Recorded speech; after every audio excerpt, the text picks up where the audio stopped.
The year was 1886, and the wind that swept across the Wyoming Territory already carried the scent of a formidable winter. It was a dry, scouring wind that promised no gentle snows, only a hard, crystalline cold that would find its way through the chinking of the most meticulously built cabin. For the people of dusty Providence Gulch, a settlement clinging to the foothills of the Laramie Mountains, this was a time for final preparations, for banking fires and tallying stores. For 18-year-old Elara Vance, it was a time for digging. Not for gold or silver, the twin fevers that had drawn her parents west and ultimately laid them low, but for shelter. She worked alone at the mouth of the abandoned silver mine known locally as the Widow's Maw, her movements methodical and unhurried, a stark contrast to the frantic energy of the town below. The mine, a dark slash in a hillside of granite and stunted pine, had cost her the last $3 of her inheritance, a purchase that had cemented her status in Providence Gulch as an object of profound and sorrowful pity. Elara was a slight figure, made to look even more fragile by the vast, unforgiving landscape. But the thinness of her frame belied a resilience forged in the crucible of loss. She had watched her father, a mining engineer more in love with theory than with profit, chase a vein of silver that was always just beyond his grasp. Then she had watched both him and her mother succumb to a swift and merciless fever, leaving her with little more than a worn set of his tools, a collection of his esoteric notebooks, and an orphan's understanding of solitude. The townsfolk had offered their condolences, which soon curdled into unsolicited advice. They saw a girl unmoored, adrift, and their solutions were practical and conventional. Work as a laundress, hire out as a maid to the Kelleher family at the general store, perhaps marry one of the younger, landless ranch hands. But Elara possessed a different kind of inheritance, one not measured in coin or property, but in principles. Her father had failed to pull riches from the earth, but he had taught her how to read it, how to understand its deep and abiding grammar. And so, while the town watched and whispered, she spent her days at the Widow's Maw, her focus absolute, her purpose as solid as the mountain she intended to make her home. Her activity did not go unnoticed. Hiram Poole, a freighter whose life was a study in practical realities, the weight of a load, the strength of an axle, the mood of a mule, would often stop his wagon on the track below and watch her for a long moment. He saw a girl wrestling with fallen timbers and loose scree, her face smudged with dirt, her dress hemmed with mud. He saw folly. He saw a tragedy in motion. He would shake his head, a slow, deliberate gesture of disbelief, and cluck his tongue. "A mine's a tomb, not a house," he'd said to anyone who would listen at the general store. "It's full of damp and bad air. The cold will settle in that rock and leach the very marrow from her bones by Christmas." His pronouncements were treated as gospel, for Hiram Poole was a man who had survived a dozen Wyoming winters through sheer, stubborn practicality. He knew the properties of wood, of sod, of canvas and wool. The properties of a hole in the ground, he reasoned, were simple. It was a place things went to die and be forgotten. The women of the town, led by the unofficial chorus of Dora Kelleher, the storekeeper's wife, viewed Elara's project through a lens of commiseration and morbid curiosity. They saw her not as foolish, but as broken by grief. "The poor dear," Dora would sigh, leaning over a bolt of calico. Her mind must have snapped. To choose a dark, wet cave over a warm hearth, it's unnatural. They spoke of her in hushed tones, their pity a thick, suffocating blanket. They imagined her shivering in the subterranean dark, haunted by the ghosts of failed prospectors, slowly succumbing to the lung fever that damp places were known to breed. Their collective doubt was a palpable force, a current of opinion that flowed through the town as surely as the creek flowed through the gulch. It was a consensus built on generations of hard-won knowledge about what it took to survive in such a place, and Elara's actions flew in the face of every established rule. Only Ruth Hartley, the blacksmith's young wife, held her tongue. She watched Elara from a distance, noting the deliberateness of her work, the straightness of the lines she was cutting into the earth and wood. Ruth saw not madness, but a disquieting purpose, and she kept her own counsel. Elara was aware of the scrutiny. She could feel the weight of their collective gaze as she worked, could almost hear their whispered diagnoses drifting up the slope. But their skepticism was a distant noise, like the buzz of flies on a summer afternoon, easily ignored when one was focused on the task at hand. Her mind was not on their opinions, but on the voice of her father, a constant, reassuring presence in her memory. He had been a man of gentle hands and a restless intellect, more at home with a schematic than a pickaxe. Other prospectors had mocked his endless calculations, his obsessive temperature readings, his strange theories about thermal dynamics. The earth has a slow, deep heartbeat, Elara, he would tell her, his finger tracing lines in a dusty notebook. On the surface, it is volatile, subject to the whims of the sun and the tyranny of the wind. But go deep enough and you find its true nature, constancy. The planet itself is a vast reservoir of warmth, a memory of ancient suns.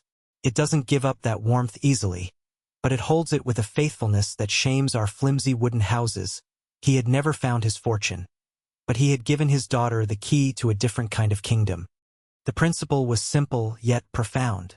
It was the reason a root cellar kept potatoes from freezing and milk from spoiling. The earth was a massive thermal battery. In the long, hot days of summer, the sun baked the granite of the Laramie Mountains, and that heat didn't simply vanish at sunset. It soaked into the rock, penetrating feet, then yards, then tens of yards deep. This stored warmth migrated slowly, a deep, imperceptible tide of energy. By the time winter's killing frosts arrived, the surface of the mountain would be frozen solid, but 10 yards in, the rock would still hold a measure of summer's grace. It would maintain a stable temperature, somewhere between 50 and 55 degrees, regardless of the blizzard raging outside. The townspeople understood this only in its most rudimentary application, the root cellar. They saw rock as an amplifier of cold. Elara, thanks to her father, saw it as a vessel of stored warmth.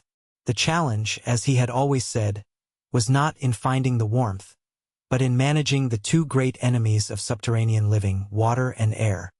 One afternoon, Hiram Poole took it upon himself to intervene directly. He tethered his mules and trudged up the slope to the mine entrance, his face set with the grim determination of a man performing a necessary but unpleasant duty. Elara was fitting a heavy timber into a frame she had built around the mine's opening, her small saw moving with a steady rhythm. "Miss Vance," he began, foregoing any pleasantry. "This has gone on long enough. It's a fool's errand." He gestured vaguely at the dark opening. "You cannot live in there. The damp will get into your lungs. You'll have no way to heat it. A fire will eat the air and suffocate you in your sleep." He was not being cruel. He was being practical, laying out the facts as he knew them. "You have a little money. Let me help you build a proper lean-to against the south face of this rock.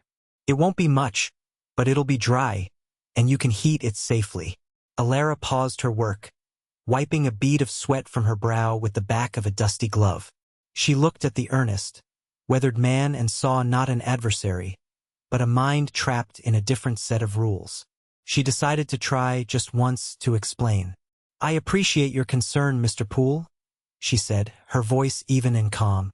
"But you're thinking about the rock as if it's the same as the air. It's not. The ground here, 30 feet in, it stays near 50 degrees all winter long. It doesn't freeze." Hiram stared at her, his brow furrowed in confusion. 50 degrees? Girl, this rock will be 20 below by January. It's rock. It gets cold. That's a fact of life. Like gravity, she tried again. The cold on the surface won't reach that far in. It's called thermal mass. The rock holds onto the summer heat. The problem isn't cold. It's making sure there's fresh air to breathe. She pointed toward a narrow, almost invisible fissure higher up the rock face. "There's an air shaft connected to the main tunnel. It will draw. I'm building a hearth and a flue right here at the entrance. The fire will pull fresh, stable air from deep in the mine, over my living space, and the smoke will go straight up and out. It will be a breathing system." Hiram Poole simply shook his head, a deep, weary sigh escaping his lips. He was looking at a doorframe, but she was talking about lungs. The concepts were too alien, too contrary to his lived experience. "You've read too many books, Miss Vance," he said, his tone softening with pity. "That ain't the way the world works." He turned and walked back down the hill, his boots crunching on the loose rock, leaving Elara alone with her principles and the monumental task of turning them into a home. The work was slow and arduous, a conversation between her father's theories and the unyielding reality of stone and wood. Her first task had been to clear the entrance. The mine hadn't been worked in a decade, and a landslide had partially blocked the opening with a jumble of rock and deadfall. She spent a week with a pry bar and a shovel, her muscles aching with an exhaustion so deep it felt elemental. She moved rocks one by one, levering the larger ones aside, shoveling the scree into buckets and dumping it down the slope. As she cleared the way, the mine began to exhale, a puff of cool, earthy-smelling air, a scent of deep places untouched by the sun. This was the mountain's breath, and she greeted it as a good omen. Once the entrance was clear, she began construction of the doorframe, using heavy timbers she'd salvaged from an abandoned prospector's shack in the valley. She notched them with a practiced hand, her father having insisted she learn the fundamentals of carpentry, calling it applied geometry. The frame had to be strong enough to support not just a door, but the weight of the earth she planned to pack against it. The door itself was her masterwork of insulation. She built 2 frames of rough-sawn planks, leaving a 6-inch gap between them. She spent 2 days hauling buckets of dry sod and dirt from a meadow down below, packing the space between the wooden frames until it was a dense, solid block of earth. When it was finished, the door was immensely heavy, a slab of the mountain itself. She hung it on massive iron hinges she had bought from the blacksmith, the last of her funds spent on this critical component. It moved with a deep, groaning sound, sealing the entrance with an authority that was immensely satisfying. It was not just a door to keep things out. It was a membrane designed to separate the volatile world of the surface from the stable world of the deep earth. Inside the entrance, she laid a floor of thick planks, raising her living space a few inches off the stone to create a barrier against the damp that would inevitably seep from the rock. This 10 by 12-foot area would be her entire world. Her hearth, her bed, her kitchen. Her most crucial and difficult task was engineering the ventilation system. Her father's notebooks were filled with sketches of airflows and pressure differentials. He had studied the way ancient cliff dwellers used thermal updrafts to ventilate their homes. Elara had located the secondary air shaft her father had mapped years ago, a narrow fissure that snaked its way 100 feet up through the rock to the surface. It was choked with debris, and she spent 3 perilous days deep in the mine, using poles and hooks to clear the blockage, her only light the flickering flame of a tallow lamp. At last, she felt it. A faint but steady trickle of air moving down the shaft. It was working. The cooler, denser air from the surface was sinking, pushing the stale mine air ahead of it.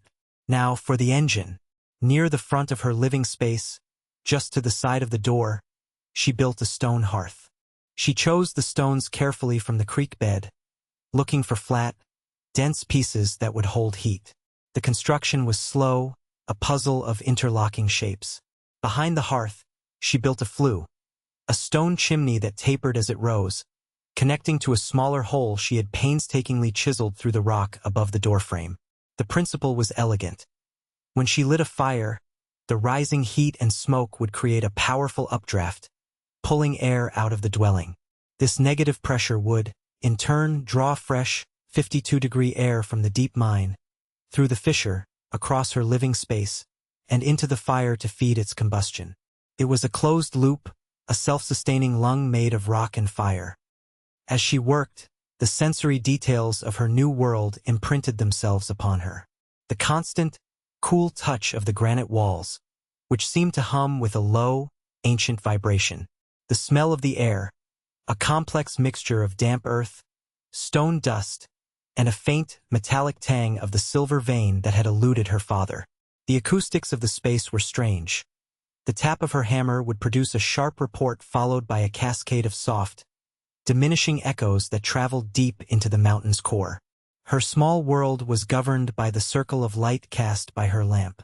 Beyond it, the darkness was absolute, a physical presence that swallowed sound and thought. Yet she was not afraid. This was not a dead place. It was a place of immense, slow life, and she was learning its rhythms, its language of pressure, temperature, and time. She was no longer a trespasser on the mountain. She was becoming a part of its internal architecture. The first blizzard arrived in the second week of November. It did not come gently. The sky, which had been a crisp, metallic blue, turned the color of a lead ingot. The wind rose from a mournful sigh to a shrieking, demonic howl that tore at the pines on the ridge. Then the snow began, not in flakes, but in a horizontal, blinding torrent. In Providence Gulch, doors were barred, windows shuttered. The world shrank to the space between four walls.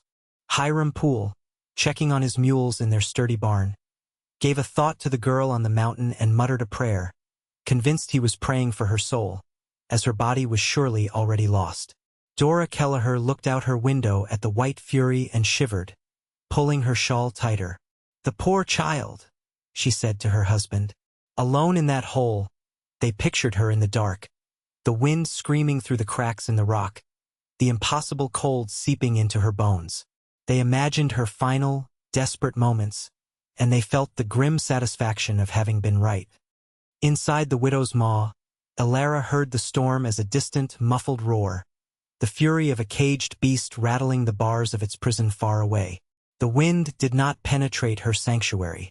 The thick, earth-packed door and the tons of granite above her head muted the blizzard's symphony to a low, resonant hum. Having secured her door from the inside with a heavy wooden bar, she lit a small, carefully prepared fire in her hearth. She used dry aspen, which burned hot and clean with little smoke. For a moment, a puff of smoke curled into the room, and her heart seized with a cold spike of fear. Had she miscalculated? Was Hiram Poole right? But then, as the stones of the flue began to warm, the draft caught. The smoke straightened, wavered, and was then drawn cleanly up the chimney, disappearing into the stone. She held her hand near the floor at the back of her living space and felt it. A gentle, almost imperceptible current of air, cool but not cold, flowing silently from the depths of the mine. It was the mountain breathing, just as her father had promised. The storm raged for 4 days. For Elara, the time passed in a state of suspended animation. Her world was the small circle of firelight. She had her stores: a sack of flour, smoked bacon, dried beans, coffee, and a small barrel of water she had hauled up from the creek. She moved with a quiet efficiency, her life pared down to its essential elements. She cooked simple meals on the hearth, the smell of bacon and coffee mingling with the earthy scent of the mine. She read her father's notebooks by the firelight, his familiar handwriting a comforting presence. She slept, wrapped in a thick wool blanket and a buffalo hide, not in the sweltering heat of a poorly ventilated cabin, but in a cool, stable environment where the temperature never wavered. She was entirely alone, sealed off from the world, yet she felt a profound sense of security. She had to trust the system. She had to have faith in the principles her father had taught her, faith in her own hands, faith in the mountain itself. There was no way to know what was happening outside. She could only tend her small fire, listen to the gentle flow of air, and wait. On the morning of the 5th day, she awoke to a profound silence. The low hum of the storm was gone. The only sound was the quiet crackle of the embers in her hearth. The blizzard had passed. She unbarred the heavy door and pushed. It wouldn't budge. She pushed harder, putting her shoulder into it, and was met with solid, unyielding resistance. A moment of panic flared, the fear of being entombed, but she quickly suppressed it. It was snow. She had anticipated this. Taking up her shovel, she began to dig at the edges of the door.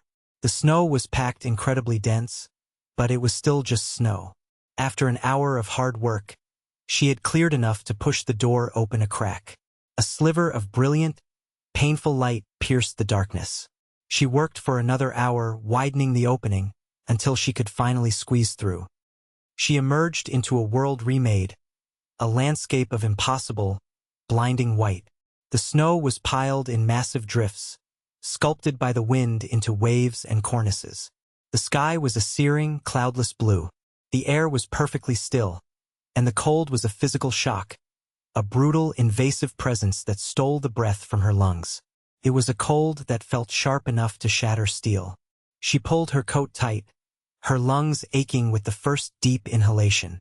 In that instant, the full measure of her success became viscerally clear. The air she had just stepped out of, the air in her home, had been a constant, stable 52 degrees. This air, the air of the outside world, was easily 30 below zero. The difference was not one of degree, but of kind.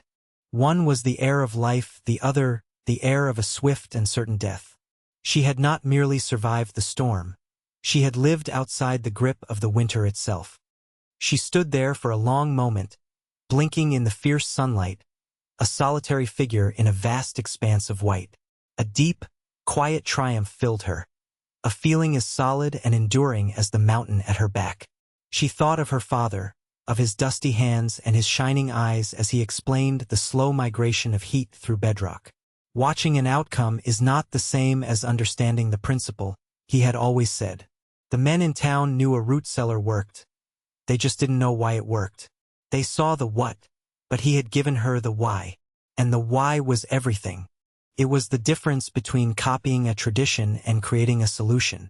She had taken his abstract theories and, with her own sweat and labor, had translated them into a living, breathing reality. The widow's maw was no longer a tomb. It was a womb, a place of shelter and warmth held in the heart of the frozen world. 2 days later, a party of 3 men from Providence Gulch began the arduous trek up the mountain. Hiram Poole led the way, his face grim, flanked by the blacksmith and another stout rancher. They carried shovels and a rolled-up canvas tarp. It was a recovery mission.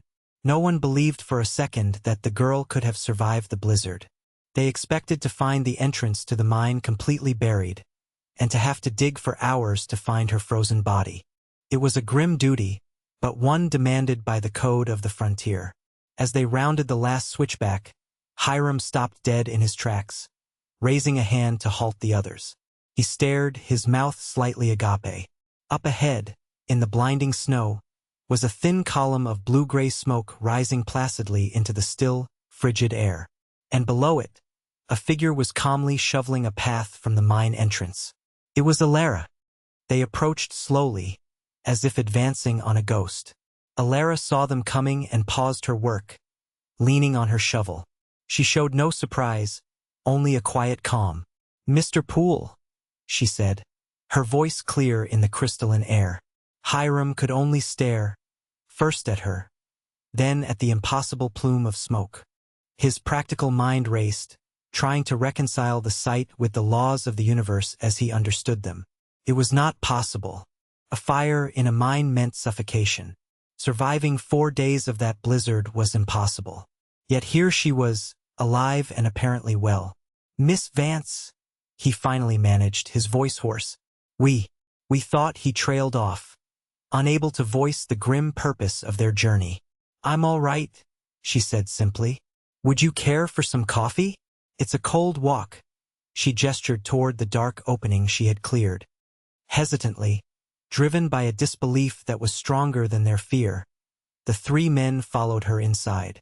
They stepped across the threshold and the world changed. The first sensation was the sudden, shocking absence of the biting cold. The brutal, painful intensity of the sub-zero air vanished, replaced by a profound stillness. It wasn't warm like a cabin with a roaring stove. It was an environment defined by the lack of cold. The air was cool, certainly, but it didn't steal your warmth. It was utterly still and breathable, with the fresh, earthy scent Elara now knew so well. Their eyes adjusted to the dim light of the fire and a single lamp. They saw her small, neat living space. The plank floor, the tidy bedroll, the hearth where a small pot of coffee was steaming. Hiram Poole, the man of practicalities, walked slowly toward the back wall. He reached out a gloved hand and pressed it flat against the granite. He held it there for a long moment, his expression a mixture of confusion and dawning comprehension. He had expected the bone-deep, heat-sucking cold of frozen stone. Instead, the rock was merely cool to the touch. It was not giving cold. It was simply there. He turned back to look at Elara, at her impossible chimney, at the faint, invisible current of air he could now just barely feel on his cheek. He finally understood. The rock wasn't the enemy. The rock was the shield. He looked at the girl, then at the stone and back again. A lifetime of certainty had just been dismantled in the space of 30 seconds. He slowly pulled off his glove, his gaze never leaving her face, and uttered the words of his surrender to a new truth. "Well, I'll be," he said, his voice quiet with awe. "The rock. It ain't cold." In the weeks that followed, the story of Elara Vance's survival became the central topic of conversation in Providence Gulch. Hiram Poole, a man whose word was as solid as currency, became her most powerful advocate. He described the impossible mildness of the air inside the mine, the cleverness of the chimney, the simple, undeniable fact of her success. People began to look at Elara differently. She was no longer the poor, grief-addled orphan. She was the girl who had tamed the mountain, the one who had survived the great blizzard not by luck, but by an intelligence that was alien to them. Ruth Hartley was among the first to visit, bringing a gift of fresh-baked bread. She asked questions, not with skepticism, but with a genuine desire to understand. Elara, in turn, shared her knowledge freely. She showed Ruth her father's notebooks, explaining the principles of thermal mass and ventilation. She didn't hoard her secret. She saw it as a legacy to be shared, a way to honor the father whose mind had finally been vindicated. That winter was one of the harshest in the territory's memory. The cold was relentless, and more than one family found their cabins failing them, the frost creeping through the walls, their firewood supplies dwindling at an alarming rate. On Elara's advice, several families dug deeper, more intelligently ventilated root cellars, not only saving their provisions but discovering a pocket of 50-degree air they could retreat to during the worst cold snaps. The mine itself became a place of refuge. During a second, even more vicious storm in January, the Kelleher family's roof collapsed under the weight of the snow. Shamed but desperate, Mr. Kelleher appeared at Elara's door, his family shivering behind him. She took them in without a word of reproach, sharing her space and her warmth. The experience of living for 3 days in that gentle, stable environment, while a blizzard howled impotently outside, forever changed the way the people of Providence Gulch thought about shelter. They began to see the earth not as something to be built upon, but as something to be partnered with. Elara Vance lived in the widow's maw for 5 more years, until she had saved enough money from selling herbs and well-preserved vegetables to buy a small plot of land in the valley. But her legacy remained etched into the hillside. The Vance dugout, as it came to be known, served as a winter shelter for travelers and new settlers for decades to come. Her principles of ventilation and thermal mass were incorporated into the local building vernacular. New homes were built with deep stone foundations and cellars designed not just for storage, but for survival. The $3 Elara had spent on the abandoned mine had yielded a fortune beyond measure, not in silver, but in knowledge. It was a new kind of wealth, a quiet wisdom that was passed down through generations, becoming part of the bedrock of the community itself. Her home in the mountains stood for nearly a century, a silent, hollowed-out monument to a quiet innovator who, when faced with the world's harshness, chose not to fight it, but to understand it, and in doing so, found a warmth that no winter could ever extinguish.